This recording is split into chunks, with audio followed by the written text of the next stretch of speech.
Hey, video number 2 of today. I am recording it from my phone.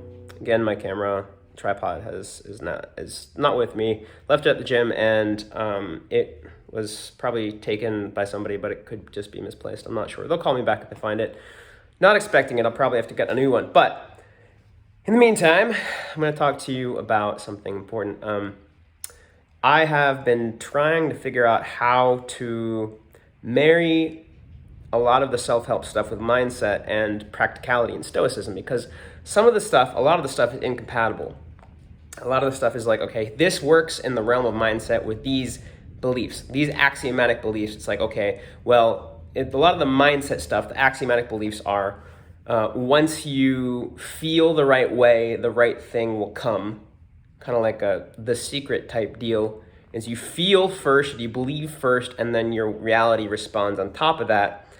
And when it comes to stoicism, the axiomatic beliefs are action is all that matters. Feelings don't matter. Feelings are information, but they're good servants, but not good masters. And so the thing is, to an extent, all those axiomatic beliefs are true. But it's like, how do you have a solid foundation of philosophy when you have a bunch of information that's sorted in this bucket and a bunch of information that's sorted in this bucket, but they're not compatible with each other?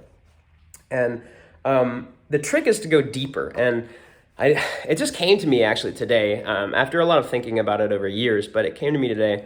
I realized that the difference is in which version of yourself you're talking about.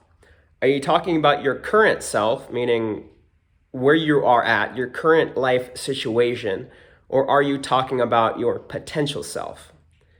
And if you're talking about your current self and the world around you as it is, then a stoic belief is really important. If you're like with yourself in the moment, right? Because with yourself in the moment, it's important to accept the things that are happening, understand that you can't control where you're at. Where you're at is a result of choices you've already taken. I'm gonna move this over here. It's a result of choices you've already taken, and you've already taken those choices. You can go back in time and make different choices because you're at where you're at, and you made the choices that got you to where you are. So in that case, use the stoic mindset, beliefs, all that stuff to get yourself through whatever hardship you're facing. Now, on the other side, if you're talking about your potential, like your direction, where you're going, if you're going to a specific place, meaning a life, like if you have goals that you're working towards, if you have maybe like financial goals, or if you have things that you want in your love life, or you want to move to a specific place, right? That's your potential self. It's not happening right now, but you're working towards it. And in that case, the things that are like, oh, stay positive, that's extremely important. Because when you're talking about your potential self, and say for me, right, I have a potential self, which is I am paying all my bills ahead of time. I've paid off all my debts. I have more than enough money I need to pay off all my bills in advance and travel and have a luxurious, I was gonna say not necessarily, but yes, a luxurious lifestyle where I'm buying the things that I want.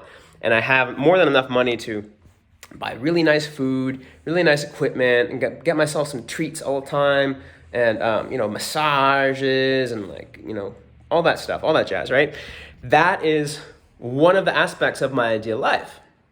And I have to say, okay, so I got deactivated from Uber. Guess what?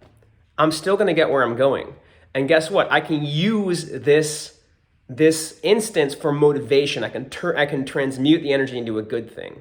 So that's when I'm thinking about my potential self. When I'm thinking about my current self, then it's like, okay, this sucks, right? Sometimes I have to be in the present moment. I have to feel what I'm feeling. Otherwise, I'm going to bottle it up. So it's like, okay, that sucks. It's okay, Joe. You're going to get through this.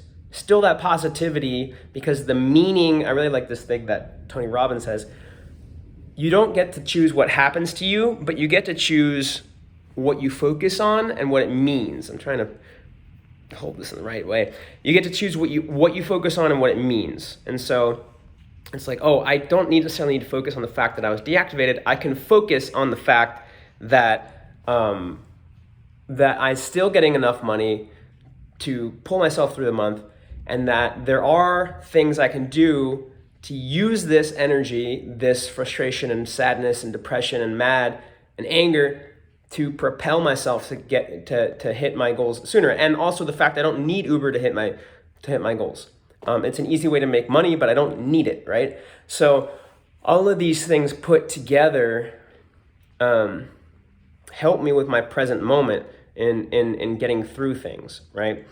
So that's the difference between when you're thinking about like mindset and thinking about present situation, like stoicism stuff. It's like positivity and stoicism, they aren't incompatible. It's just you have to know when to apply each one. One of them you have to apply when you're thinking about where you are, and one of them you get to apply when you think about the potential self, where you're going. So I hope this clarified things up for you. It definitely clarified things up for me. Until next time.